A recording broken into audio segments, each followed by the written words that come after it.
With 8 minutes left, the Lions needed one more drive to put the game away. Incomplete. No flag. There it is. Yes, sir. Pettigrew is the intended receiver. Anthony Hitchens never turned and located. That'll be pass interference on the Cowboys. Pass interference, number 59. Defense, automatic first down. Pick up the flag. Wow. Boy, that was late. Have you ever seen that call picked up that late? Not at all. Wow, both teams had gone all the way down there. So the Lions are going to be looking at 4th and 1. Hey! Hey, Pete! That's unbelievable! That's unbelievable, and you know it. You know it is, though. I know. Fuck you, asshole. How does that get overturned? How does that get overturned? Hey, that's unbelievable. Fuck you, asshole. Congratulations. I've never in the history seen one turned over. Congratulations, man. Fuck you, asshole. First time in the history that's happened. Hey everybody, this is Freddie Cohen of ESPN Radio. When I'm not talking about breaking news or breaking news on ESPN Radio, I'm always a fan and listening to the Detroit Sports Podcast, and so should you. All I want to know is you got your popcorn ready. Do you got your popcorn ready?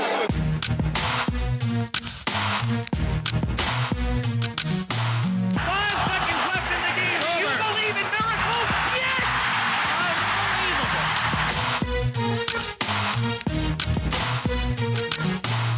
I said, are you strong? They said, I'm strong if you strong. And I said, we strong then. I'm a man. I'm 40.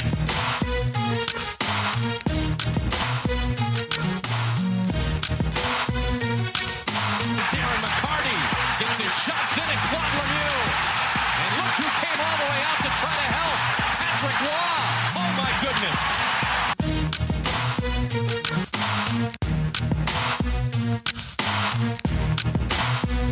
You are listening to the Doc and Jock Show on the Detroit Sports Podcast. Episode 74 of the Detroit Sports Podcast is on the air. Hey, that's unbelievable. This is the Doc and Jock Sports Program. I am the Doc, John Macaroon. Making magic, magic on the mics. Doc and Jock, much to everyone's delight. Joining me is my co-host, Adam, the Jock Strozinski. You're the future of our business. Audience out there, buckle your seatbelts, strap yourselves in. This is going to be an explosive hour of Detroit sports content. Doc and Jock are livid. We are pissed at what we saw and what we had to go through in the playoff game for the Lions. What happened on Sunday should not happen in a professional sport that is considered the number one sport. Doc and Jock are here. We're ready to give our opinions on the travesty that was the wild card game between the Lions and the Cowboys. Yes, we're going to talk about the referees who, in essence, cost the Lions a chance to advance in the playoffs. But we are not going to stop there. We're going to break it down and look at other factors that cost the Lions in this game. It was not only the referees that hurt the Lions. I believe it was the coaching staff and some decision-making that occurred in that game that cost the Lions a chance to get their first playoff win since 1991. It didn't happen. Doc and Jock are pissed. Can't wait to talk about it, to get this anger, to get this feeling of anger out of my system. It's been a couple days and I'm still feeling livid. I'm still feeling pissed, and I need a way to get this out of my system, and this podcast will be a great way to get some healing from that atrocious game that took place on Sunday. Cuz, what's happening? How are you? Let's kick down these doors right now. Let's just get right into it. Let's talk about these Detroit Lions and how the call, we're going to deem it as the call, basically blew the Lions' chance to go on and play Seattle this week. How, when people think about the Lions, not too far behind, you think curse. Once the Lions started the game, you were like, what team are we watching? They went and earned a 14-point lead against Dallas. They developed rhythm on offense. The defense was getting home, was pressuring Tony Romo. They were stopping DeMarco Murray. They were playing great, and everyone in Detroit was celebrating, having a good old time, and the Lions took a lead into halftime, 17-7, and then Dallas started to slowly chip away based on some mistakes the Lions were making in terms of special teams, and then the ultimate embarrassment for the National Football League. The Lions were leading 20-17, driving with 8 minutes left. They get a 3rd and 1. They decide to to call up a play for Brandon Pettigrew. He is obviously interfered with. He was held at first, and the Dallas player did not turn around, and they threw a flag. The right call. They make the call. They get on the horn and announce a pass interference play. Then the Dallas fans in the sideline goes all up in arms, and then you decide that that's the time you pick up the flag. I want somebody to use his fucking brain. All season long, there was an onus on making the right call in terms of pass interference, letting the receivers get open, letting the offense play. And in a time when it's the most important for the Lions, you throw the flag, you announce it to the stadium, and then you pick it up. Why? Why did that happen? Why in this day and age did the Lions get screwed? In an era where you have instant replay, you don't get it right. Subsequently, then the Lions decide that, okay, we're not going to go for it on 4th down, and then the comedy of errors occurred. You take a delay of game penalty, you call on your players to make plays, Sam Martin with a 10-yard kick, and then the defense doesn't hold Dallas. We didn't deserve that. My overall assessment of the game was it was garbage, absolute garbage. It pissed me off, and it's one of those things where when you have a competition, you want the best team that's playing the best to win. And the Lions had to not only face Dallas, not only face the crowd, but to face the referees too. That's not fair. That's not right. And then for the league to come out the next day and say, yeah, it should have been called that way. Why? Why do the Lions deserve that? You know, just because we're playing on the road, just because we didn't earn a chance to play a game at Ford Field, does not mean that you screw the Lions.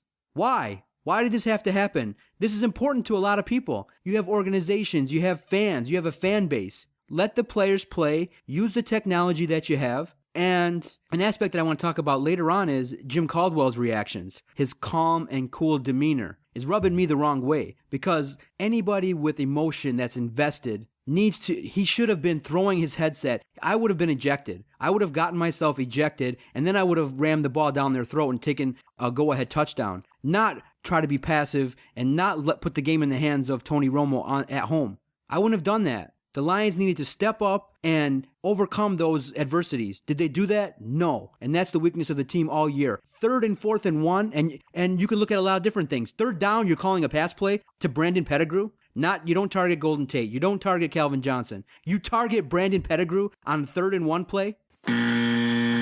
Give it to Joique Bell. Earn that yard. This is football. Earn it. Fine. You have a call go against you, 4th and 1. Go for it. Go for the win on the road. The Lions had a chance to win, to put a lot of demons behind them this year, and they absolutely blew it, and the whole game was a travesty. And the more we talk about it, the more frustrated I'm getting. But that game did not have to happen that way, and we got royally screwed. Initially, I was really pissed off. I was furious. I was at a bar. I was screaming. I was probably the loudest guy in the joint. I was ready to throw my beer bottle against the TV screen. I was really pissed. That being said, the Detroit Lions didn't lose that game based upon that one blown call. There was a comedy of errors, like you said. The Lions have to play better. You're right. Not only did they play Dallas, not only did they play the crowd, they also played the referees in this game. But Detroit has to be able to step up and make plays. They've got to make plays. They've got to be able to win this game. You sit there and you stop Dallas and you get them into 3rd and long situations twice. And then you sit there and you commit stupid penalties. You can't do that. Yeah, you're right. The referees blew that call. The referees totally crapped the bed on that call. All right. Initially, they had it right, and then they sat there and they picked up the flag. And do I think Des Bryant should have got a penalty? I absolutely do.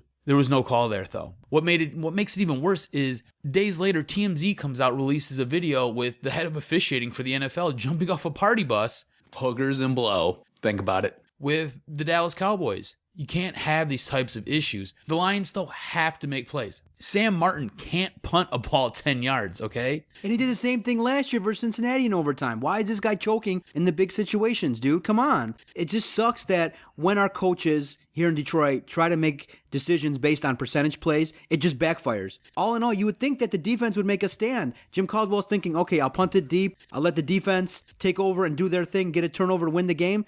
Total disaster. Jim Caldwell's got to be better too. He's got to make better calls. Got to be a little bit more creative. It's a 4th and 1. Don't sit there and try to draw them off sides. Actually do something. Figure out a play. Put the ball in your best players' hands and let them go out and win you a game. Don't play scared. Don't play scared. If you're going to punt the ball, then punt the ball, okay? But don't sit there and don't line up at the line for 4th and 1 and sit there try to draw them off sides and then take a delay a game, okay? Don't do that. Go win the game. don't play scared. You know what? I'd much rather you lose it on a 4th and 1 than sit there and have to punt on a 4th and 5 and only kick the damn ball 10 yards. Yeah, the referees totally crapped the bed and totally blew this game for the Lions, but the Lions blew the game for themselves as well. So if you're going to be angry at the refs and be angry at the Lions. The Lions have to step up and make plays. The call by the referees at minimum cost the Lions 3 points. It would have been 23-17. It would have forced the Cowboys to go down the field for a touchdown. And maybe the Lions would have gone into the end zone and sealed the game. So that call had a huge impact on the game. But at the same time, okay, the call happens on 4th down. Why do they not go for it? Why? Because of all the fears and concerns that we had and we talked about all year. The lack of a significant run game. Any other team with a DeMarco Murray, with a Le'Veon Bell, with a strong running game, they go for it. 4th and 1, they earn it. And another factor that people don't talk about too much is, statistically speaking, it is correct to go for it on 4th down. All the numbers state, there's a CBS article that I referenced on our blog page at DetroitSportsPodcast.com that noted, this season, the Lions were very effective on 3rd and 1 and 4th and 1. And at the same token, Dallas was giving up first downs at a very high percentage on 3rd and 4th and short. So statistically speaking, if anybody's paying attention on the Lions, the correct call was to go for it. You had a greater than 60% chance of earning a first down. You needed to go for it. What does that say to you about your team?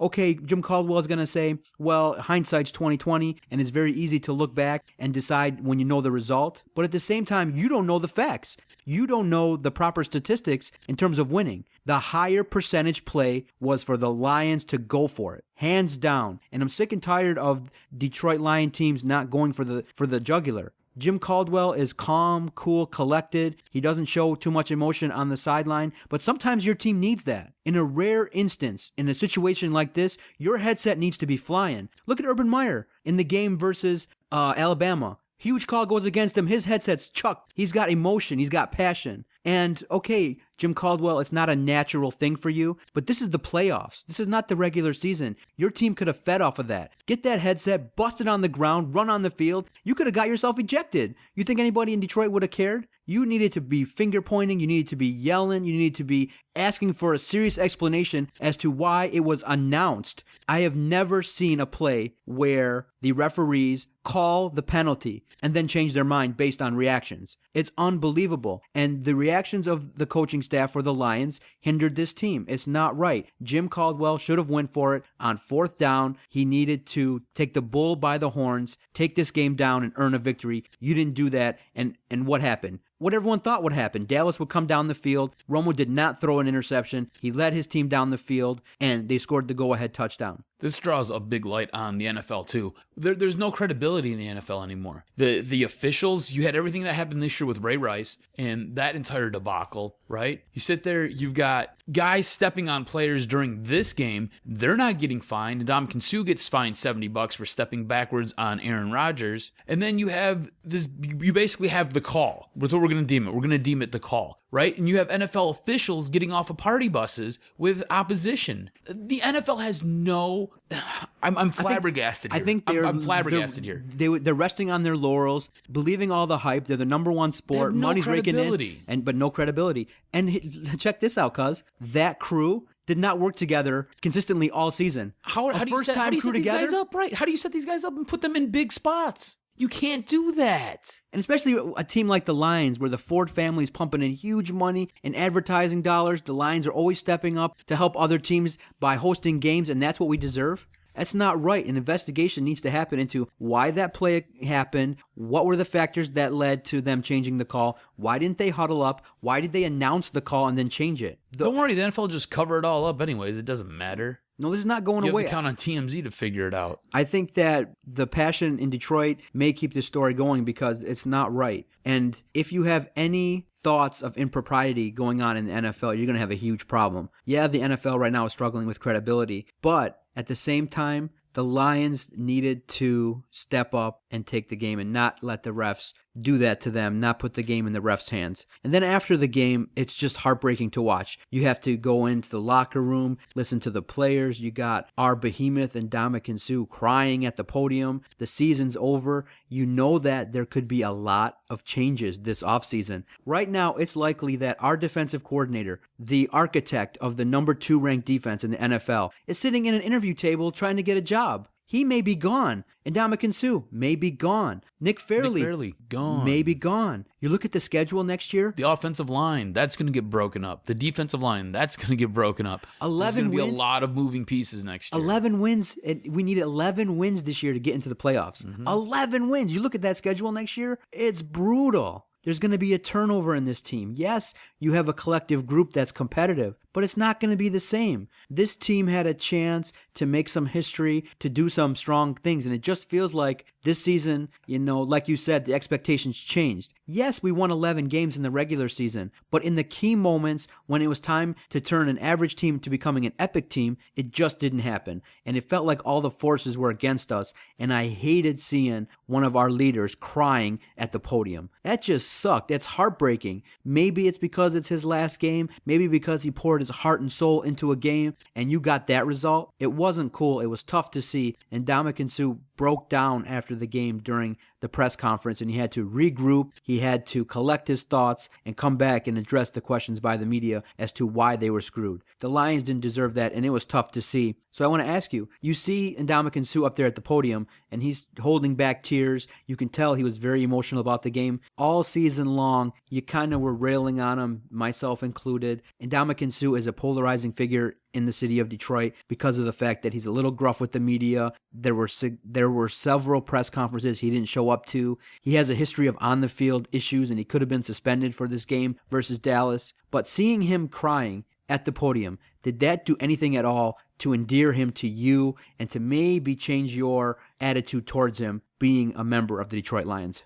I want him to be a part of the Detroit Lions because I recognize how dominant of a force he really is. Him crying at the podium does nothing for me. I want to say it was a nice piece on him. It was on ESPN 60. It was a profile piece on him. Essentially, it was a waste of a half hour of my life because every time you get Ndamukong Suh one-on-one and you interview him, you get the same packaged answers all the time. People don't know me. People can't judge me. You only see one side of me. You don't know the complete picture. I don't trust a lot of people. I don't let a lot of people in. It's the same 5 answers all the time for every question. So him crying at the podium does nothing for me. Go out there and show me. You want to be a part of this team? If you want to be here, you have all the power in the world to want to be here and make it happen and sit there and bring this defense that was number 2 overall right now. You have a chance to bring it back and be number 1 overall next year if you want to make it happen. I know you want money, and I know you want to be the highest paid defensive player, and yeah, you probably deserve it. You really do. You probably do, because you are the best defensive lineman in the game right now. But at some point, you gotta sit there and weigh the options. Is it more important to win and be part of something and build something and to complete something that you've started, or are you gonna go to the highest paid bidder? You got to figure that out, and only Ndamukong Suh can tell us that. Him crying at the podium, was it nice to see? Sure, because it lets you know that, he kind of's got a heart and he's not made out of stone, right? It was kind of cool to see. It was something different, a little bit different, right? But it does nothing for me. Prove it to me. Go sign a contract with the Lions, sit there and get paid something reasonable so this team can bring more pieces in so we can win a Super Bowl. Prove it to me. Now, I want to ask you this. The best part about being a sports fan in Detroit and being on Twitter is the fact that we get to see a lot of different opinions and a lot of different perspectives as to how people view sports. There are some people after the game, that were questioning Coach Caldwell, whether or not he could turn this team from being a good team to being a great team. There's a lot of NFL head coaches that can turn a collective group of talent and make them a good team. But can Coach Caldwell turn this team into a great team? And so that was a question that was asked on Twitter, and a couple other things that were brought up that really sparked my interest and were great issues to debate, and I'm interested to get your opinions on. So the first thing is this: can Coach Caldwell turn a good group of talent into an elite group of talent? Or is he the coach that gets us to the playoffs a la Marvin Lewis and doesn't get us too far? Other thoughts that came about that were unbelievable on Twitter that really sparked my interest and really drew the ire of some reporters. Some reporters who will throw out there, hey, ask me some questions and let's interact with the Twitter fans. Some people had mentioned, hey, Terrell Austin's on the market. He could be a guy that's being coveted. In a tougher market, would a team blow out Jim Caldwell after an 11-win season, blow out Joe Lombardi, who, by all accounts, did a good job, but the offense took a step back in terms of the talent on the field versus the productivity? Yes, there were lots of injuries. There were lots of factors that caused this offense to struggle. But some markets that are tough, that are about winning Super Bowls, blows out Caldwell, blows out offensive coordinator Joe Lombardi, maybe promote Terrell Austin to the head coaching job and see how he does, because he's being coveted. Now, my opinion on that is there's not too many first-year head coaches that are going to be successful. So it's just the wrong time for that. But it's such a great, interesting debate in that, is Jim Caldwell a guy that we should hold on to at the expense of a hot, young prospect, Terrell Austin? I think you're batshit crazy if you blow out Jim Caldwell, especially after he just went 11-5. Basically took you to a NFC North championship game. Yeah, you lost that. And then you sit there, you get into the playoffs, and you were, what most fans believe, one blown call away from winning that game and winning your first playoff game since 1991. I think you're batshit crazy if you blow him out. No, not batshit crazy. The reason is this. Caldwell, offensive guy. I know exactly guy. I know exactly what you're saying. And believe me, I think Terrell Austin's going to be a great head coach. I do. I think he's going to be a very good coach. I don't think you blow him out to insert the defensive coordinator as the head coach. It's a well-orchestrated team that helps get this team to where it was this year. You've got Terrell Austin who can go into that room and he can be the hard ass and he can sit there and bust these guys' balls every game and sit there and run them through the ringer. When Jim Caldwell comes in, he kind of smooths it over and he's that soft hand that kind of pushes them along and steadies the course. Same thing with Joe Lombardi. I really don't know what Joe Lombardi is at this point. I'm not sure if he's a really good coordinator and just trying to work out his game plan, or if Joe Lombardi is kind of a crappy coordinator and just happens to have a lot of talent on offense that helps cover up a lot of his mistakes. Joe Lombardi's still a question mark to me. But I don't think you blow out your head coach who just took you to 11-5 and did a lot of great things with this team to insert a defensive coordinator to take that spot. He'll be a rookie head coach. Yeah, he did a great job with this team this year. And before that, he was a defensive backs coach, I believe? I don't think you do that. First-time coordinator. Yeah, I don't think you do that. I don't. What I would like to see, what I really want to see, is I'd like Terrell Austin to stay here for another year or two. And I want to see what he can do with this defense. I think that would be awesome to watch. I know he's up for jobs in San Francisco. I know he's up for jobs in New York. I know he's up for different sorts of jobs all over the place because there's been a whole bunch of firings since last week. So I'd like to see Joe Lombardi. I'd like to see Terrell Austin, and I'd like to see Jim Caldwell keep this team together and put another year into it and see what we get next year. I think there's a lot to be optimistic about for the future. I think there's a lot of question marks for the future, though. You're going to have, like we said, there's a lot of changing pieces. That D-line is going to be different. That O-line is going to be different. Terrell Austin might not be here as much as me and you both probably want him here, and you might want to blow him out, or you might want to keep him here and blow out Jim Caldwell. I don't think you do it. I think you keep him here as a defensive coordinator one more time, and I just don't know what Joe Lombardi is yet. I want to find out what Joe Lombardi is. I need something definite on him, and I don't know what we had this year. I really don't. That offense underperformed by a mile. I mean, last year they were putting up 35, 40 points at a clip. This year they struggled to put 20 up. So I need to know what Joe Lombardi is. Did you get a chance to listen at all to the Jim Caldwell presser on Monday when he kind of gave a recap of the season? I heard bits and pieces of it. I didn't get to catch the whole thing. Now, his thinking was Matthew Stafford improved his completion percentage. He was happy with his productivity, and he feels like the Lions are going to do more to surround him with a better offensive line, a better running game, and things like that. And he praised Lombardi for even getting the output that he got despite all the changes in the offensive line, despite having really a lack of a significant run game. So Caldwell said, behind the scenes, we love Lombardi in that he was able to produce that with what he was given, and so that he was able to take a bunch of different pieces, take some injuries, and get some output that way. But my thinking is this: Jim Caldwell is an offensive coach. Why did the Lions take a step back on offense? Why did the Lions score only 20 points the last 3 games of the season when you needed more? You needed to dial up some more offense. They weren't able to do it. It's not that Jim Caldwell is doing a bad job. It's not that he's the wrong guy for the job. The question is this: can Coach Caldwell win you a Super Bowl? It's obvious. He's a good head coach, solid, and he's the right fit for this team right now. It just stinks in that if you look at it from the perspective of in a key playoff game, in a NFC championship game when a key decision needs to be made, is Caldwell going to make the right choice? And in some instances, there's been some moments, and you've seen it now in terms of the fourth down call, being conservative at the end of the game. The Lions jumped out to a 14-0 lead, and by all accounts, took their foot off the gas a little bit in the second half. Is that going to happen in an NFC championship game? Is that going to happen in a Super Bowl? By all accounts, Terrell Austin, being a first-year coordinator, took a group of guys and cemented his place in terms of being a quality head coach, taking a defense and getting them to produce right away to buy in. So yeah,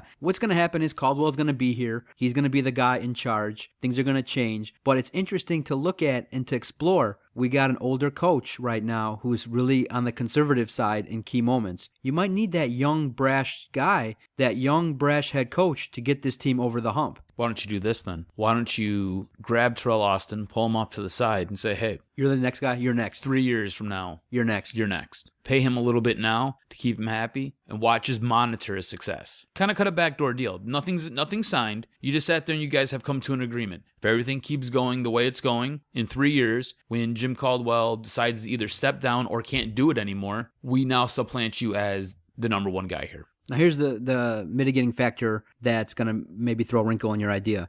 Some rumblings around town that Martin Mayhew, whose contract is up, has been kind of sprinkling his name around, seeing, hey, what's available. He may be wanting a new change, or he may be getting the vibe that, hey, we're not happy with you, and he may just be wanting to branch out and get another job. So there may be a small chance, not likely. I think Martin Mayhew could be the GM for the foreseeable future, but there is a small chance. You know what I say about that? That Mayhew's gone. You gone!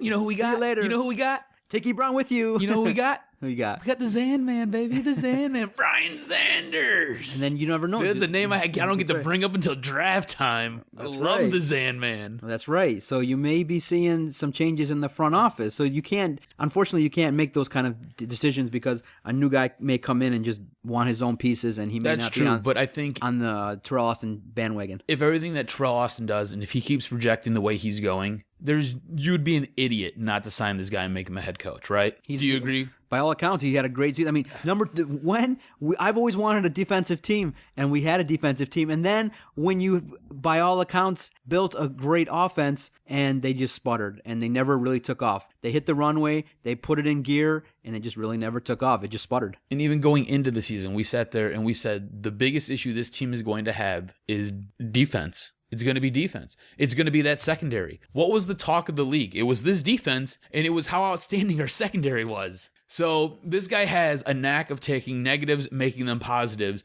and doing it in a big way. So I think you sit there, maybe you increase his pay a little bit, you keep him here, and maybe you try to cut some kind of side deal so he doesn't leave. The season has ended. It's time to evaluate what the Lions are going to do in the offseason. And obviously they're going to address some key needs going forward in order to make this team even more competitive. Are you optimistic about the future? The 2015 schedule is right in front of us. It looks to be, by all accounts, very challenging, very difficult, and we may have to take a step back in order to improve going forward. But you never know how the other teams are going to play and what they're going to do going forward. But I don't know, 11-5 seemed like an aberration based on the Lions' history. Can the Lions pull off back-to-back 11-win seasons, or do you think that we may have, with all the changes, maybe on the track to take a step back? With all of the pieces that are going to be in the works here, I mean, you might not even have a defensive coordinator in a few weeks. On top of that, I think you're losing roughly 11 starters on this team, right? Or 11 starters are up for free agency. So I think you have to be cautiously optimistic. You like what this team did this year. And if Terrell Austin comes back, I believe you can do it again. But you're going to have to fill pieces and you're going to have to fill needs. And whether that's going out and making Ndamukong Suh the highest paid defensive player in the league, or whether that is bringing Nick Fairley back and then re-signing some other guys to fit around him. Maybe it's even changing your defensive scheme. Instead of working with a 4-3, you change to a 3-4. I think there is reasons to be optimistic, but I think you have to be cautious and you have to look at how these tea leaves are going to kind of shape up and play out over the next couple weeks. I think this this is something to be watched and something to be gauged. And I think in maybe about 4 weeks, we come back and we maybe revisit this and we have a real good discussion on what's going to happen, because by that time, free agency will kind of know what's going to happen with the draft. Free agency won't have opened up yet, but you can kind of see who you can target, and you'll know if you still have a defensive coordinator or not. So it's been about 4 days since the devastating loss. I'm not over it. I know you're not over it. You told me earlier in our meeting that you just were like, oh, my Sunday was ruined. I'm still sitting here angry. My Monday was ruined. Monday was ruined. Yeah, it's just... Dude, it takes so much. You know what? I don't understand why I let it bother me so much. I let the Lions affect so much of my life. When they lose on a Sunday, it completely devastates the rest of my Sunday. I'm miserable for the rest of Sunday. When Monday rolls around, I wake up angry and upset, and then I go to work, and I'm in a funk at work, and everybody's coming up to me like, are you okay? What's wrong with you? And I'm just in a bad mood. And then Tuesday rolls around, and I generally still want to punch myself in the balls. It's a disaster. I let the Lions affect so much of my life. It's like the Lions just throw us a bone. 0-8 in the wild card era. No wins. Cuz since 1991, you know what a significant marker in 1991 happened? Halle Berry's first movie debuted in 1991. They haven't had a win since Halle Berry in Halle Berry's entire career that spans, since 1991. All the great movies, all the scenes where she had no clothes on and all those good things. She's a Bond girl. No wins for the Lions since 1991 in the playoffs. None. One since 1957. Imagine being a lifelong Lions fan. I'm glad I was born in 1979 because I don't know, I would be pulling my hair out if I was waiting and waiting and waiting and waiting. The Lions, I think, are the last team that's not an expansion team to not ever be in the Super Bowl. Just throw us a bone. We've seen good seasons before. We've seen good football. The entire 90s was every other year getting into the playoffs. But around playoff time, it's just not happening. It's not happening, and it's like it's really chipping away at my ability to keep investing in this team because it's like, let down year after year. We put so much into it, and I think the reason why we're so angry is we're all waiting for that moment of glory. It's going to mean so much should it ever happen in our lifetime. But the challenging thing is we don't deserve... when you say you climb the mountain, we don't deserve all the setbacks. I mean, literally the Lions have been up and down the mountain 50 times. And now you have situations where the people that are helping you to get up the mountain are turning around and pushing you back down. The referees basically, we got up to the mountain, we're about to see the horizon, we're about to get the glory, basically took all our gear, threw it down, and pushed us down the mountain. Devastated us. They ate all our food. They left us out to dry. What are you going to do with that? That's not fair. They ate all our food. They ate all our food, man. I'm hungry. They took us to the buffet and then let someone else eat it and let us watch. What the hell is that about? And oh man, it pissed me off to see Dallas hugging and Governor Christie all chumming it up with Jerry Jones. That was awful. Why do that to us? Why do that to the Lions fans, especially when they didn't earn it? It sucked, and it's going to take some time to get over, and this did help, though. This chance to talk about the Lions definitely helped me out, and we'll talk a little bit more about the Lions in future podcasts to help us wrap up the 2014 season. Man, missed opportunities. All right, stay with us. After the break, we're going to play a round of Jock Jams, where we're going to take a look at some other issues going on in Detroit sports and across the sporting landscape. Stay with us. They ate all our food. Hey, that's unbelievable! This is the Detroit Pistons dancing usher. My name is Shannon. And when I'm not at the Palace, I'm listening to Detroit Sports Podcast. Log in, listen in, have some fun with us. Love this group. Love the station. I also want to let you guys in on a great website, uofmdiehards.com. Check out their website. They got great blogs, great articles dedicated to all things University of Michigan. They have interviews with Michigan commits. They cover all sports. They break down breaking news in regards to Michigan. Check out their website, uofmdiehards.com. Doc and Jock check out their website quite a bit. If you're a fan of Michigan, if you're a Michigan diehard, there's no better website to check out than uofmdiehards.com. I'm go blue, baby. All right, cuz we just spent a good 30 minutes debriefing the Lions. Let's look at some positive things going on around the sporting community, some things going on in Detroit and across the sporting landscape. You ready for Jock Jams? Let's do it, brother.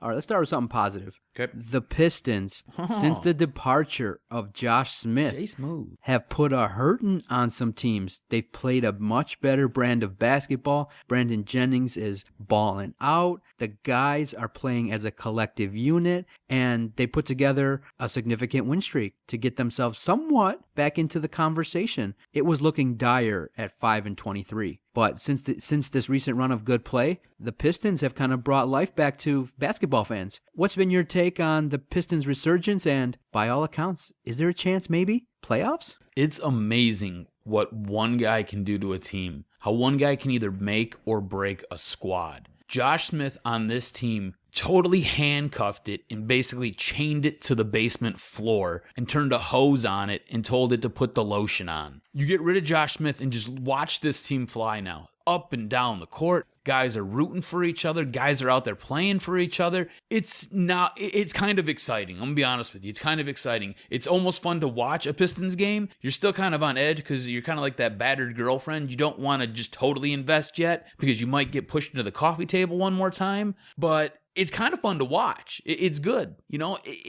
I think they got a shot at making the playoffs. I don't think it's totally out of the realm of possibilities. I think they continue to keep winning the way they're winning. You can expect there to be a possible trade in the next couple weeks to make a run at these playoffs and to either secure this 8th or maybe even a 7th playoff spot. I mean, they're only a few games out of the 8th right now. I think there's a great big possibility that these Pistons maybe bubble up, get into the playoffs, and maybe make a little noise. I'm not saying they're going to win that first round, but I think maybe they push a team to the limit and maybe make it go 5 games. I don't know. I'm not sure what the ceiling of this Pistons team is because I want to see the total incarnation of what we're looking at for the 2015 season here. But it's amazing what getting rid of one player will do for a team. It blows your mind. And it's amazing when you get your players back like a Jody Meeks, you make a trade for a Tolliver, and the biscuit is going in the basket. They're making plays. They're passing the ball to the open guy. They're playing good offense because they're not just winning games. They're running teams off the floor. And it was so great to see the Pistons go into New York and embarrass the Knicks. The Knicks are an embarrassment. Total disaster. We went up in there, Brandon Jennings dropped 30-plus on the Knicks, and we destroyed them. Although, it's kind of sucked in that Carmelo and half his team didn't play. But it was still nice to go into Madison Square Garden and drop a bomb on the Knicks and their disastrous team.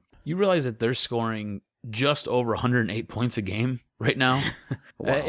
That's unbelievable, dude. I'm glad the J Smooth factor is not in town, and let's see what this team with this group of guys can do, and it's just the beginning. I think Stan Van earned his respect, earned his street cred here in Detroit. Move the bust along and put the team on the floor that's going to compete, have a good time, and play good Detroit brand of basketball. Love it. Let's get the Red Wings report from the Jock here at the Detroit Sports Podcast. A couple different things. Earlier in the week, Randy Carlyle blown out of Toronto. That was a surprising fire, too. Yeah, they fired Randy Carlyle. Any inclination for you that maybe they make a run at our head coach, Coach Babcock? Also, give your thoughts on now the Red Wings going on the road for a significant period of time. Little bit of, difficulty playing out there in the West. They had a tough time versus Vancouver, losing 4-1. Give us your thoughts now. Give us the Red Wings report. All right, let's tackle the issue going on with Toronto right now, okay? So Brendan Shanahan is running the team over in Toronto.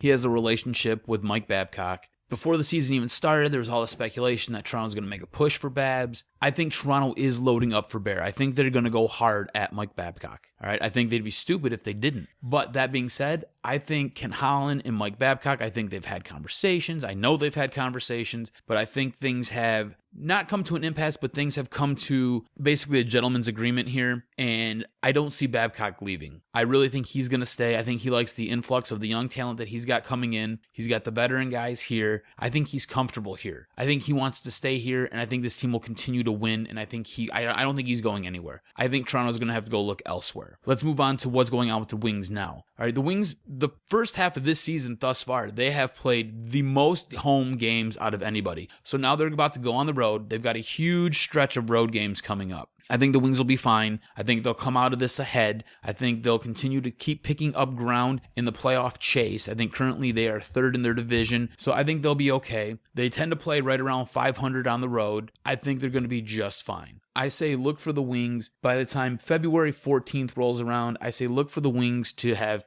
picked up at least 6 out of the 10 road games that they're going to be playing, all right? So I don't think you have anything to worry about. I think the Wings will be fine. I think they'll stay ahead of the curve, and I think they'll be all right when it's all said and done. Because earlier on Sunday, before the Lions game, word broke that ESPN's anchor, a significant force in the sporting community, Stuart Scott, passed away after a 7-year-long battle with cancer. For me, Stuart Scott was an individual that was must-see television when you're in college. I was 18 years old at Michigan State, and I would my daily routine would involve watching the 9 a.m. Sports Center with some breakfast with him and Rich Eisen breaking down all the day's sporting events from the night before. And his impact on the sporting community was so vast that even the President of the United States weighed in on his passing. What was your reaction when you heard the news Stuart Scott passed away, and what was his impact for you in terms of his career in broadcasting in the sporting community? It was a cold shower to wake up to when you found out Stuart Scott had passed away. It was quite upsetting. I remember the thing that I loved about Stuart Scott was when he was teamed up with Rich Eisen. I thought those two made perfect harmony for SportsCenter. That was when I loved SportsCenter back then. There was nothing more enjoyable to me than watching Rich Eisen and Stuart Scott just play off each other and just kind of work together as a tandem.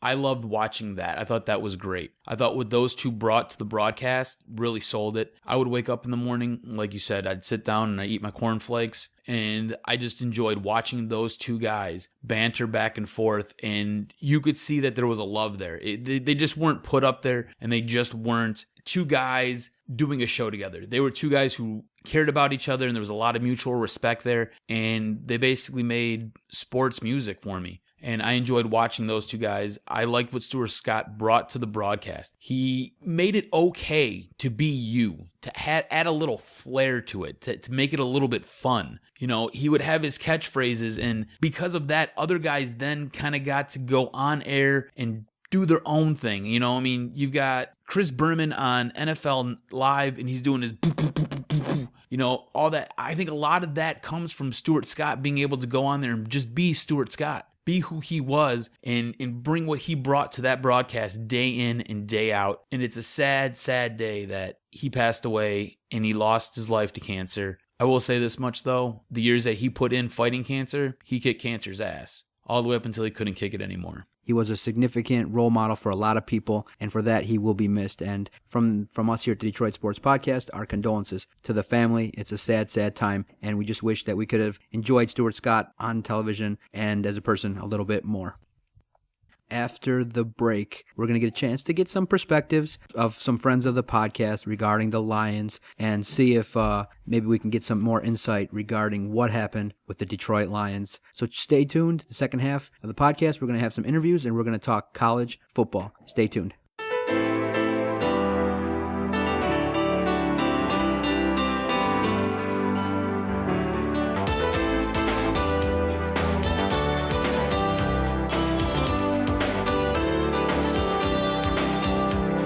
Just the way it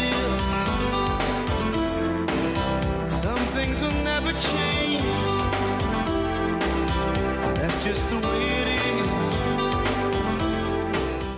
All right, everyone. Joining us, Irv from Those Detroit Guys podcast is joining us. Irv, what's going on, my man? Nothing much, man. Trying to enjoy my life. Still a little hurt from the game on Sunday, but I was definitely happy from the Michigan State game before, so I'm all right. I'm on the even keel. Man, what a disappointing game. The Lions fought hard, yet in the end, a big controversial call cost the Lions. How do you stand in terms of the call, in terms of how it affected the Lions? Do you think that it greatly impacted them, or should they have really put that behind them, went for it on fourth down, or prevented the Dallas Cowboys from marching down the field and scoring? When you're at the game like that and you have the call and you're moving up the field and they've already made the announcement, and then out of the blue, they pick up the flag, and they didn't even explain it. I mean, we heard it from the announcers what actually happened. So that was just mind-boggling from the coaching to even Matthew Stafford said this is some home cooking. So that kind of takes you out of the mindset. Afterwards, we definitely had the opportunity to go for it on fourth down. 4th and 1, Joyce Bell's been running hard through the middle of the hole. We even had, trick plays where Jed Collins was able to kind of pound it through. So I really definitely think Caldwell should have went for it. But knowing his mantra and knowing his mannerisms and how he coached, he's a safe coach. We were already up. So I see where he was coming from, but when you're in the playoffs, you got to go for it. You already saw that Dallas was going for it. They had opportunities where they could have got 3, but they definitely went for it all because this is the playoffs. This isn't the time to kind of pity pat or anything like that. You just kind of want to go for it. So I was kind of disappointed we weren't able to get back up and make those stops on those drives when Dallas did get the ball back.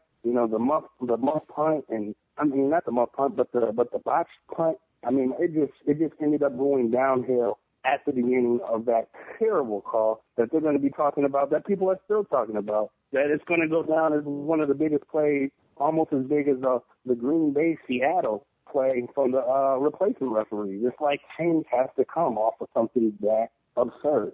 Yeah, and Jim Caldwell talked about it, that several coaches have talked about expanding instant replay to include some pass interference calls, but this call will go down for Lions fans as one of the worst calls of all time, and it really impacted the Lions, and it just stunk because the Lions had an 11-5 record. They got into the playoffs. They were searching for their first win in the playoffs since 1991, and that's what you get. We don't deserve stuff like that. Especially, too, we don't deserve an inexperienced crew. We don't deserve to be treated in that manner. And Adam and I totally agree with you. Jim Caldwell should have just regrouped the guys, and went for it. But at the same time, 2 guys that are going to get bus tickets out of here, Ross and Sam Martin. Dudes really cost the Lions in terms of their play, and Sam Martin, a 10-yard punt. Come on, man.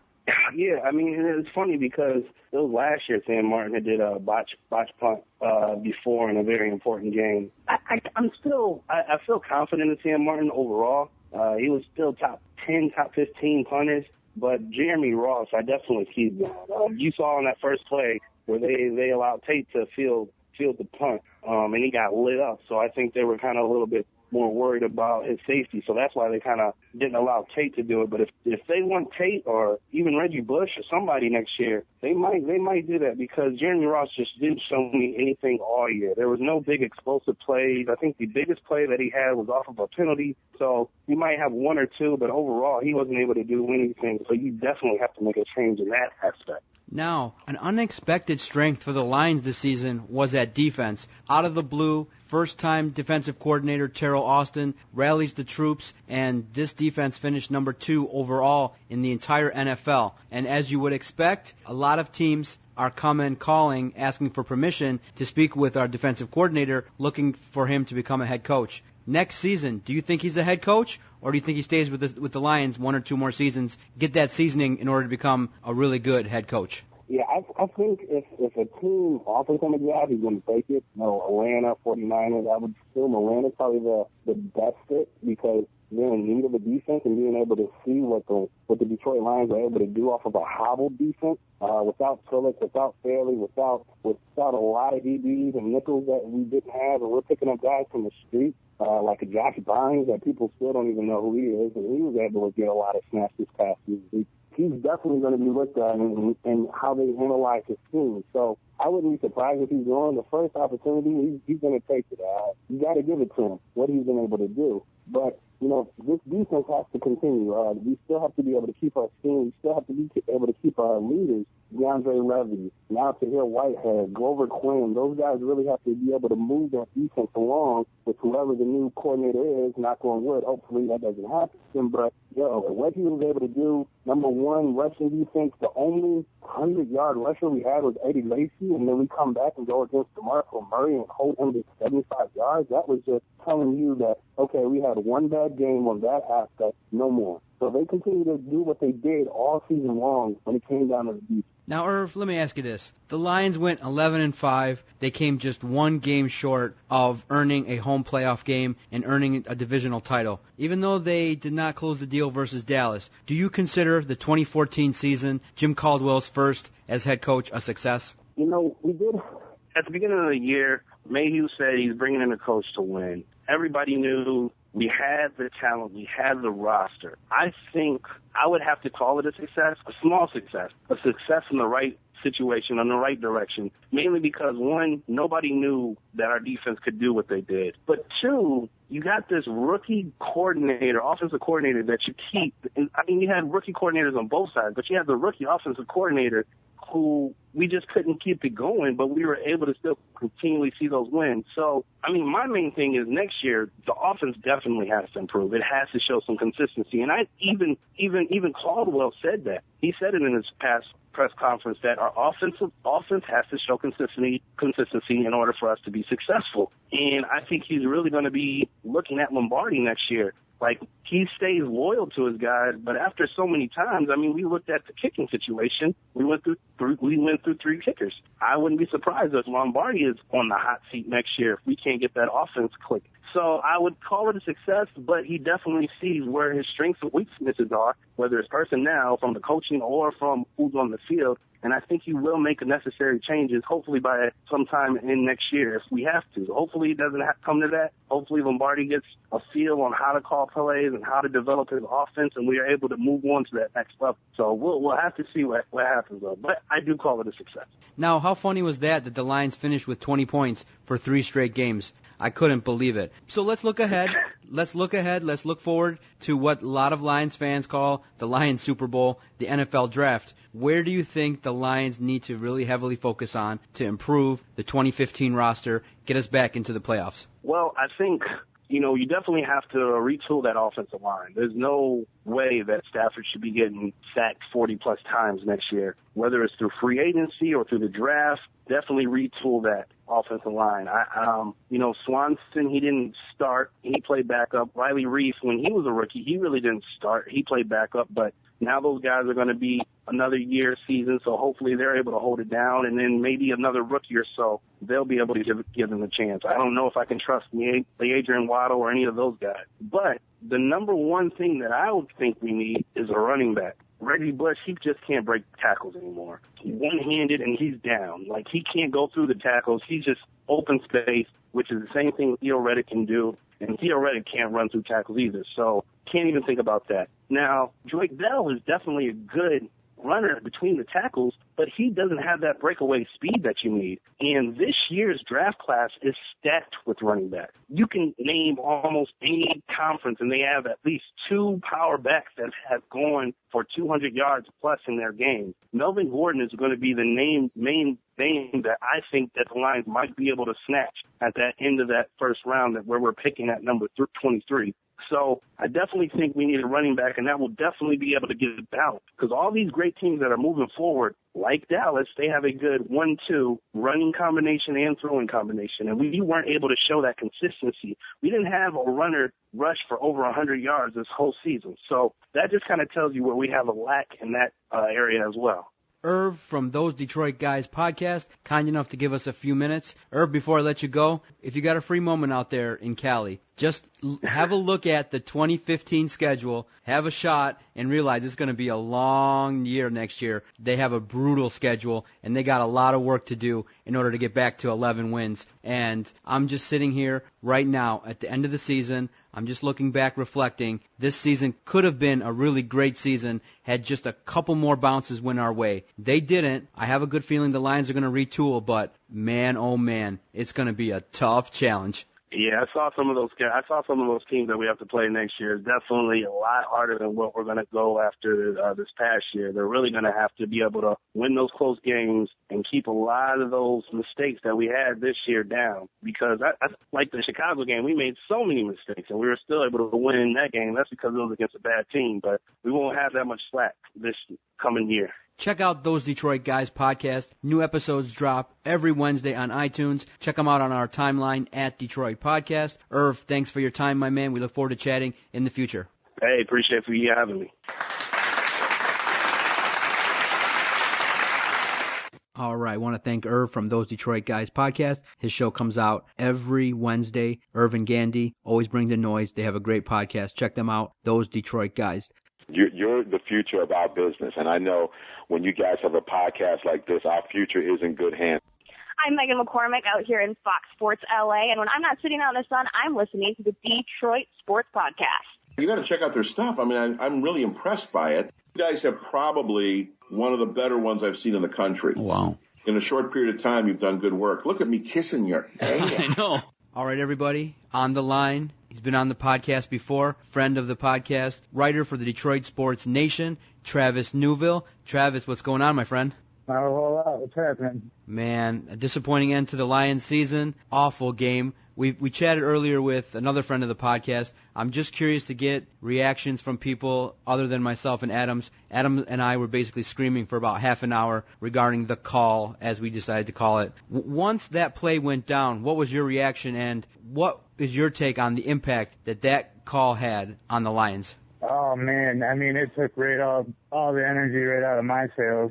And if it happened to me as a fan, I can't imagine what happened to the players on the field when it happened. Like, I mean, I went from excited to instantly just livid. I've never seen anything like that happen in my entire life, and I watch a lot of football. Man, Travis, isn't it crazy being a Lions fan? Of all the things we've seen in terms of bad play, mishaps, misfortune, and then we get a call like that to change our season. It's unbelievable, right? Hey, that's unbelievable! That's kind of cliche, isn't it? Remember the whole Calvin Johnson not a catch thing, process of the catch? I mean, it seems like it happens in Detroit all the time, to be honest with you. But on the other spectrum, the refs screwed up the call, but it's still 4th down. We still have a lead with about 8 minutes left. How angry were you at Jim Caldwell's decision to not go for it, to not really have the set of stones to make the call for the Lions to go for it on 4th down?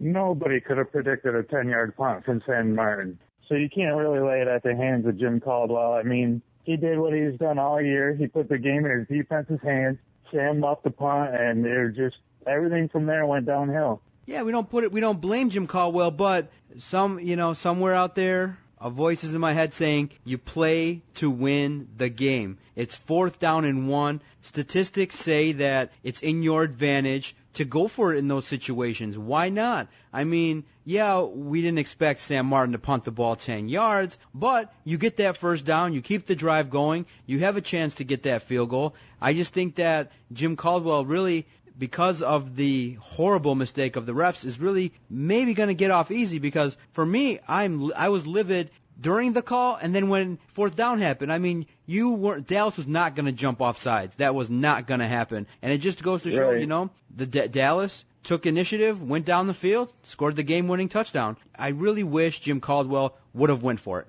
Yeah, I mean, there's two sides to every stone, but Jim Caldwell did what he had to do. I mean, you got the number 2 defense in the game. You pin them deep. He thought he was pinning them deep, and Sam Martin, things didn't pan out the way they were supposed to. I understand why Jim Caldwell did what he did, and yeah, I mean, you could have took a little more risk, but I mean, hindsight's 20/20. Yeah, he said that at the press conference. He said everyone has the benefit of knowing the result, but I tweeted out when that was going on. I mean, I've been watching so long that I wasn't really surprised. I mean, you had the botch call, then you had a delay of game penalty, then you had a 10-yard punt, and then the Dallas went up and scored the game-winning touchdown. So, that's just par for the course. It does seem like Jim Caldwell is a little bit inconsistent, because it seems like, last week he went for it on 2 questionable 4th downs, and then this week he has the opportunity to maybe win a game with a 4th down and 1. And he doesn't take it. I don't know. It kind of leaves you shaking your head, but it kind of leaves you saying, go figure. Yeah, Adam and I all season have been saying, man, if we just had a running game, if we just had a solid running game, then Jim Caldwell would be confident that, 4th and 1, we give it to our running back and get the yards. But I'm sure he was thinking, you know what? There's nobody that I would give the ball to. He probably thought that there was a strong chance that with the offensive line struggles that Dallas would be in the backfield before the handoff took place. Yeah, exactly. It all starts with the offensive line. If you can't get a push off the offensive line, then you're not going anywhere on 4th and 1, especially when the defense is coming right at you with everything they got. All right, to sum up the season, they finished 11-5. They turned things around. They had several late-game comebacks. In your opinion, was the season a success? Yeah, it has to be. I don't see any reason that it's not. I mean, nobody expected Detroit to win 11 games. I think I put them down as 10-6, and that was being favorable. So, 11-5 that's a hell of a season for a first-year coach. True, but at the same time, once the season progressed and you've seen the level of talent that the Lions had, maybe they could have taken the next step, won the game at Green Bay, gotten a home game, and maybe the decisive call might have gone in the Lions' favor. Yeah, it seems like it could have happened that way, but it was a first-year head coach, and, they did win some games, but you got to look at the wins, and not all of them were quality wins. They were scrambling in a few games, and they won 19-7 to Green Bay, and,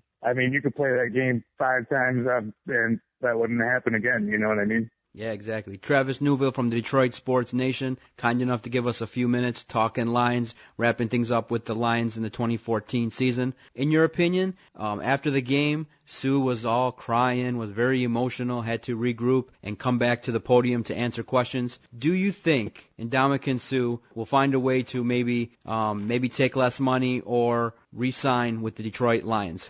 I've always kind of felt in my heart that he'd be back. My head's with everybody else saying there's no way they can get him back, but when I look at the big picture, I think probably 80% chance of him coming back. He's their number one free agent target, so they're gonna make a run for him. Terrell Austin is now the hot name going around circles to become a head coach, possibly in Atlanta, possibly at San Francisco. He's done a great job, obviously, taking this group and turning them into the number 2 ranked defense in all of the NFL. His loss would be huge. Do you think that he's back next year?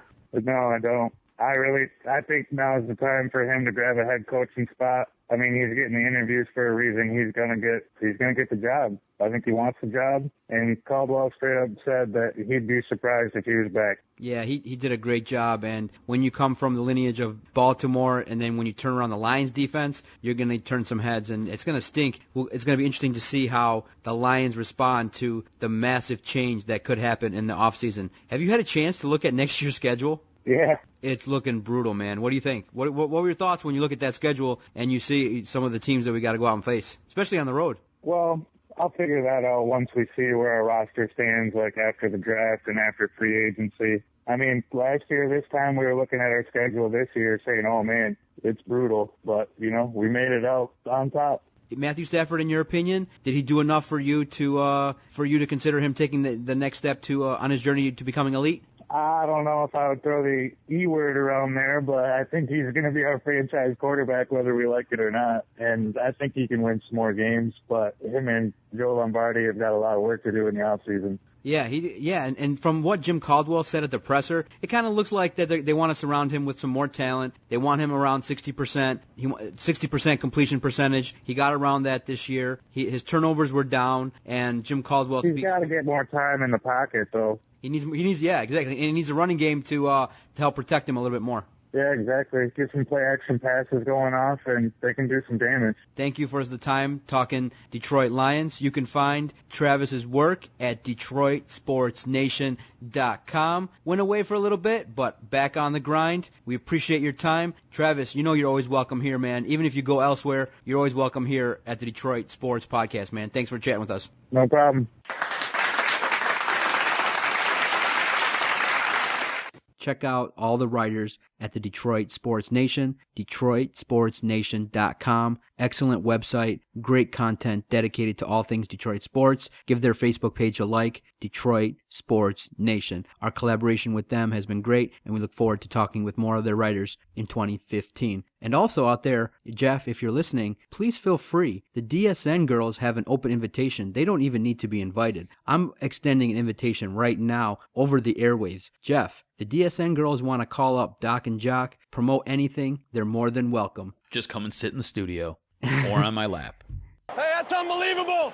Come on, Jock. You got to be a little bit respectful. The DSN girls are classy. They wear the gear. The DSN girls are a great addition for the Detroit Sports Nation. So, oh, they are. Hey, that's unbelievable! They're a great addition. And all I want to know is, Jeff, how come Doc didn't get a chance to be a judge? What the hell is that about? I think I have some good eye for model-type talent that can promote your brand. Whoever picked this time did a good job. But for the 2016 search, I think Doc and Jock need to have a spot on the panel. What do you think? I'm all about it, dude. Let's do it. Let's do it. All right, cuz. Love the DSN girls. College football. Let's talk about it. Big game coming up on Monday. Oregon versus Ohio State. Lots of great storylines with the playoff. Had it been the BCS, it would have been Alabama versus Oregon, and we would have missed out on a great matchup. Alabama was not the number one team, as evidenced by Ohio State taking the game over late in the second quarter and holding on to win. And so now, because we have a playoff, we get to see the two teams that are deserving of going for the title. Oregon versus Ohio State, Monday, 8:30. Lots of interesting storylines, because Ohio State, in their last matchup in 2010 Rose Bowl, they beat Oregon 26-17. All time, Ohio State 8-0 versus Oregon. Ohio State is looking for their second national title since 2002. Urban Meyer is just cementing himself as a leader by taking his third string quarterback and rolling up and beating Alabama in a prestigious bowl. But because of Marcus Mariota and his significant leadership, the Ducks opened up as a 7-point favorite in the game, because it's going to be a shootout. This game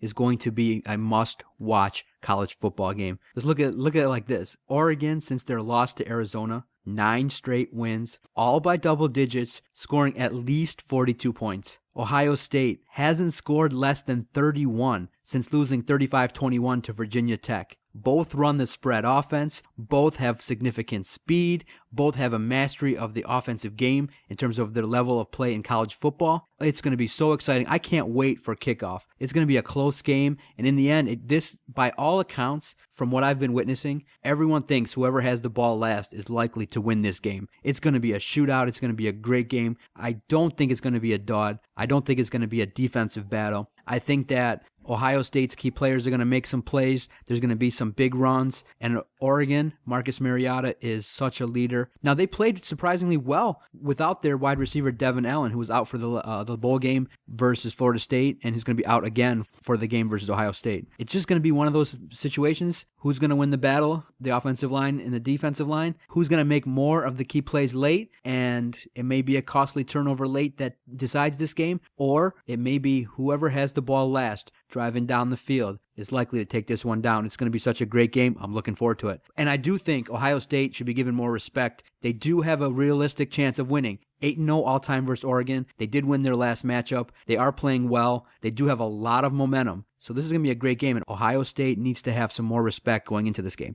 I think Oregon's speed is going to be the difference in this game, and I think Oregon's going to beat the power of the Buckeyes here. I think it's going to be a close game, though. I think the spread right now is about 7. I think it's going to be a lot closer than that. Don't be surprised if Oregon wins this by less than 3. Ohio State has everything that basically Oregon has. They've got power, they've got speed, they've got a third string quarterback who appears to be able to do it all. They've got guys who can catch the ball and who can get downfield. I just think Oregon running up to the line of scrimmage and getting off so many plays, I think that will wear that defense down, and I think that's where Oregon takes advantage. I think that they will tire out Ohio State. I think they'll get more plays in. I think that'll be a little bit confusing for Ohio State, and I think that they're going to run up the score a little bit, and then it's going to become a track meet. I think Ohio State can keep up with them, but I think in the end, Oregon prevails, and I think Oregon wins this game. Okay, Doc and Jock Starbucks bet. Small, whatever, venti, blah, blah, blah. I don't know all the names. Small coffee, small, because I'm not trying to lose a lot of money. Small Starbucks bet. Sure. I'll take Ohio State. All right, I'll take Oregon. Okay, sounds good. And you'll be bringing me coffee for episode 75. It's been perfect. Sounds good. All right, Send me a caramel macchiato waiting. Okay, small. I'm going to tell it to at the window. Small. I drink a ton of coffee. It's all good. So whatever you want to bring me. Yeah. Do you ever do that? And they always like venti. Oh yeah. I do not order. I do not go up there and do the pretentious. I'd like a venti, please. No. I want a small, medium, or large. That's right. I make sure I stress small, medium, or large to them too. Dude, because isn't it great, though, we got a playoff that we get to actually see teams that are playing well, the two great prestigious programs, and the playoff has been, by all accounts, a success. Not too many people faulting that Ohio State is going to be playing Oregon in the championship game. And all credit to Oregon for blowing out Florida State and really exposing them for the frauds that they were. And Ohio State just took it to Alabama and really kind of started a conversation about what the hell happened to the SEC this bowl season. I mean, if you were a fan of ESPN and the SEC network and you were diehard watching that, you would have thought that the SEC was going to go undefeated. You actually had some journalists out there watching who predicted that no Big Ten team would win a bowl game. Get out of here with that. Come on, no Big Ten team? When you got Michigan State and Mark D'Antonio and Michigan State's credibility, you would say that no team in the Big Ten could win a game in the bowl season? Get out of here, you journalist. I think some people just believe the hype and want to expound upon their propaganda that they want to share with the people. Yes, I did buy into the fact that I thought the SEC was a lot stronger than they were. And to only have their 6th and 7th seeded teams win games, very surprising. And for the Big Ten to show out like they did, especially after they were berated, were beat down, were called a joke by several people, all credit to the Big Ten for really stepping up and putting a team in the national spotlight and really helping the Big Ten as a brand. And then now with Jim Harbaugh joining the Big Ten, that's it. I don't think that you're going to hear that kind of talk anymore when you arguably have 3 of the greatest college football coaches all in one conference. So I just want to ask you, what the hell happened? Why did the SEC end up with so many losses in bowl games? And were they overhyped? Or was it just one of those things where the analysis was not too accurate in terms of the level of effectiveness for these two conferences, the Big Ten and the SEC? I don't know if they were overhyped. What I really think is that they were just kind of riding that wave, that they've been dominant for so long. And it just kind of becomes one of those things where you just pencil an SEC team in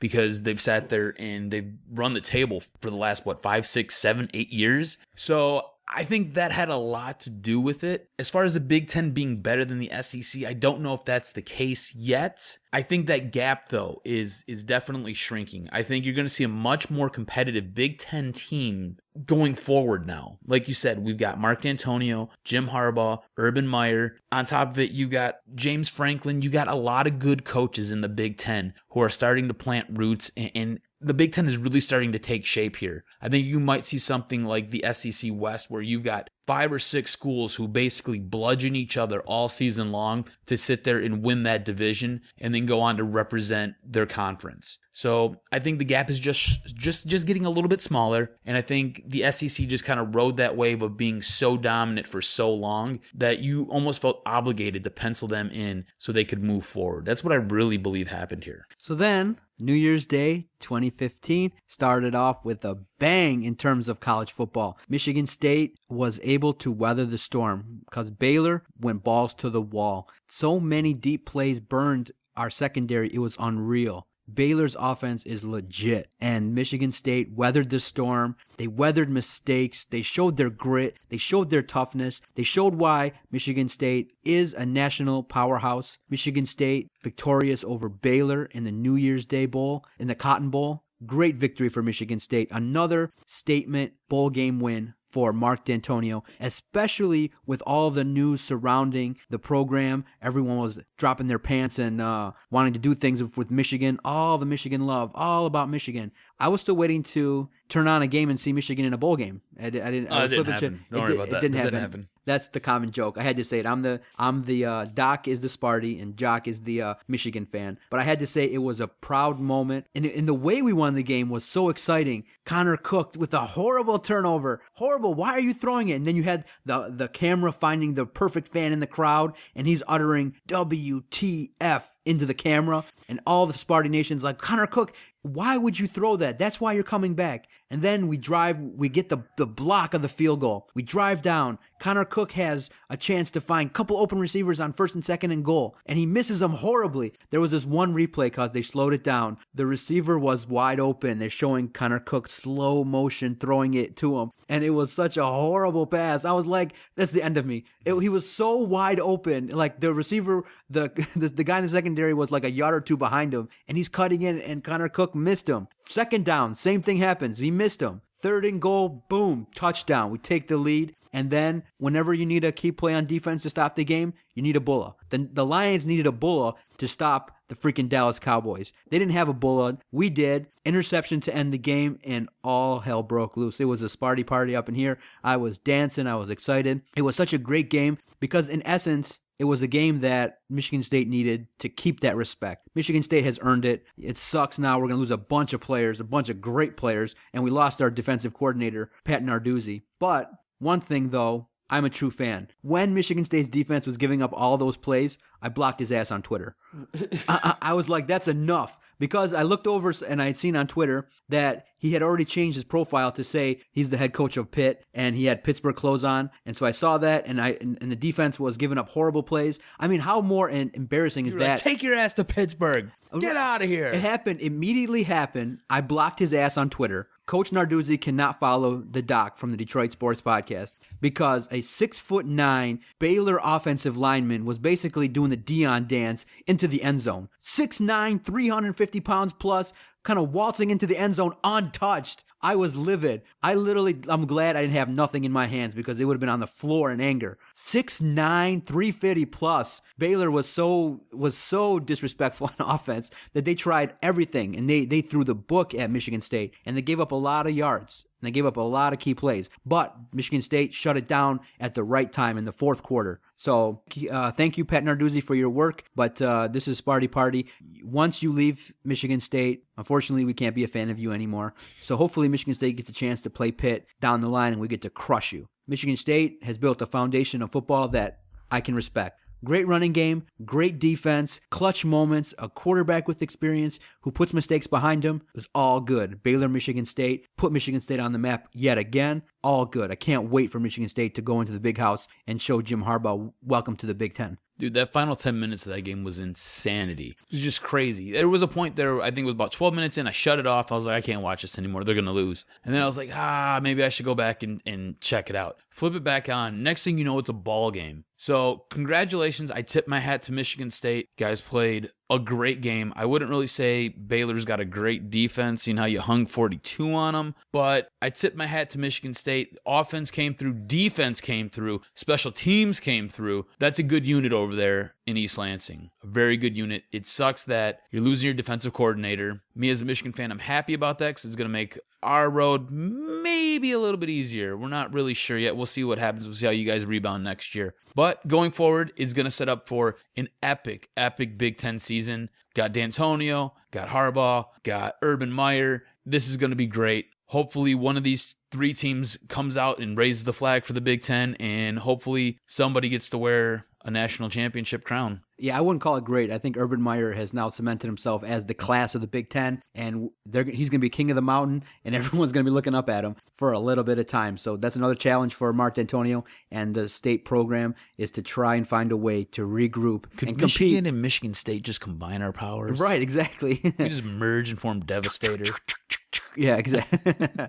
Oh, man. Urban Meyer comes in with the third quarterback. Dang it. That's good recruiting, bro. That's what you got to do. Because I was this close. Had Dallas showed up on offense, I was this close to sweeping the Pick'em Challenge. And once the picks were made, I was really nervous. I was like, oh, man, I might not get any of these right. And then I noticed that the Jock I was kicking myself in the ass for the Ravens and the Bengals pick. Man, you picked teams with all the guys injured, man. Everybody was hurt, dude. Well, what the hell happened? A.J. Green, Le'Veon Bell.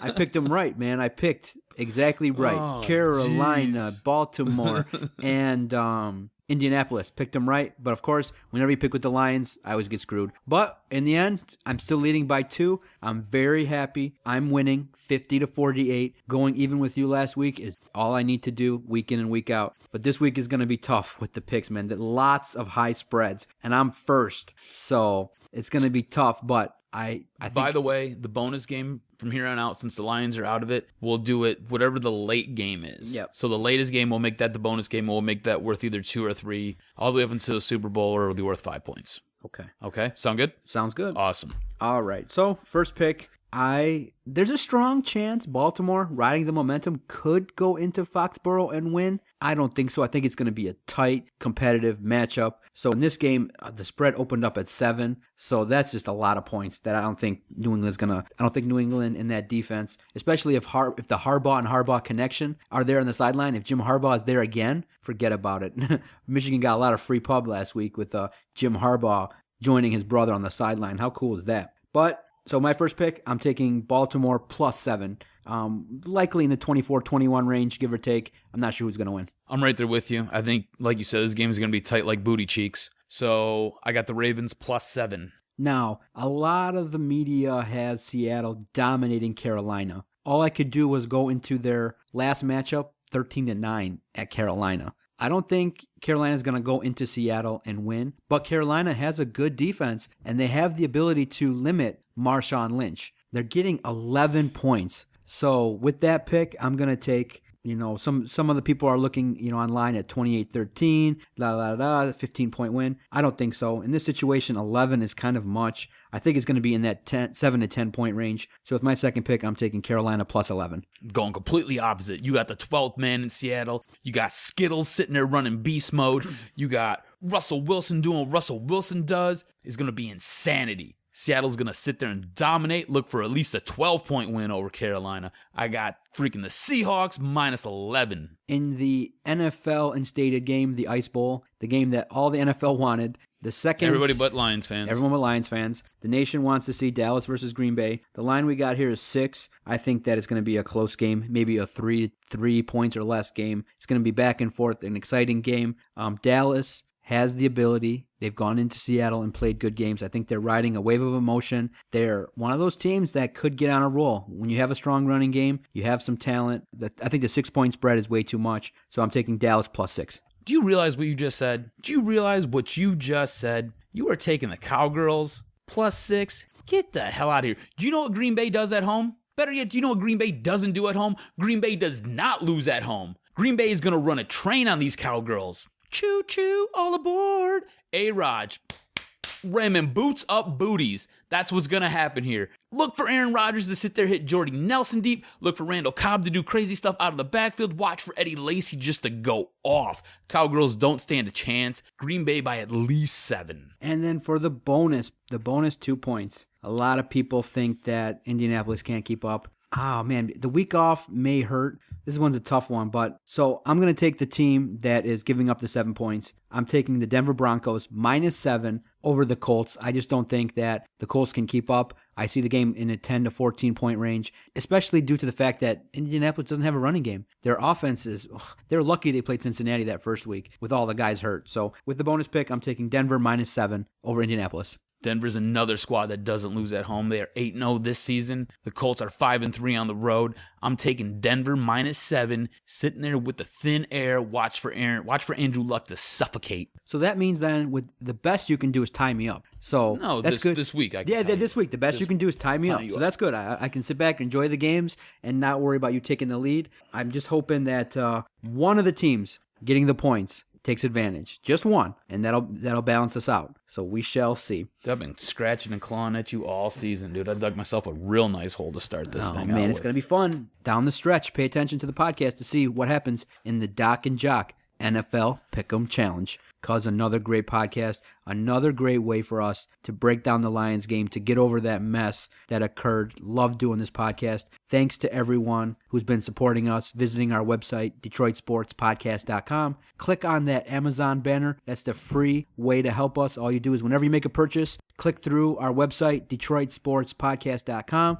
There's a little Amazon banner. Click it. That's a great way to support us. No extra fees. You just make your purchases online, and they kick us back a little something so that we can continue to make great sports content for the fans out there. For the Jock, Adam Strozinski, I am the Doc, John Macaroon.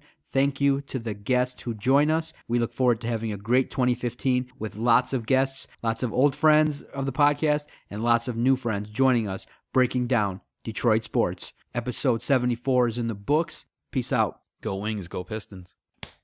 Ramming boots up booties. That's what's going to happen here. Hey, that's unbelievable. That's just the way it is. Some things will never change.